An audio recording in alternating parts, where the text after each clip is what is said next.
In this video, I'll show you how you can fix the Valorant stuck on loading screen issue.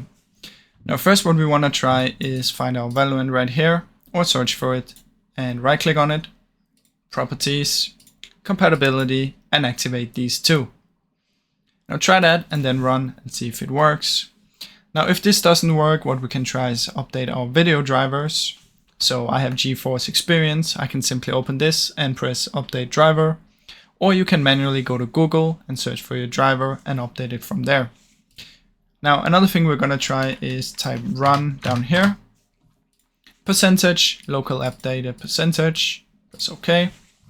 Now from in here you're going to find your Valorant folder, it should be at the bottom, and you're going to delete that one. After you have deleted that one, you're going to head over to Riot Games.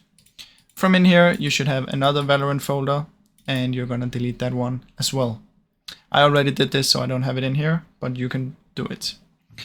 Now, after this is done, what you want to do is go here, open file location, go one back over here. Now you have the Valorant folder here, come in here, go to live, and delete both manifest. Now as a last resort, what you can try and do is you can open up your CMD. From in here, type sc-delete vgk and also sc-delete vgc. Now if you type both of those, it's going to delete your Vanguard on your PC. And then after you've done that, you need to restart your PC.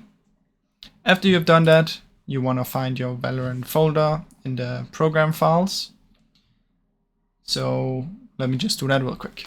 So after you found your program files right here, it should be in your C drive most of the time, you'll have the Riot Vanguard here. You're simply going to delete this one, and then you're going to open up your Riot client, and it should say that you have an update available for your Valorant, and that means it's going to download the Vanguard again and hopefully fix the issue. Now you can try all of these, hopefully it will work. Last thing is you can maybe try and reinstall Valorant and see if that fixes the issue. Now I really hope you enjoyed the video. If you did, please leave a like and subscribe, as it helps me out a ton. Thank you so much for watching.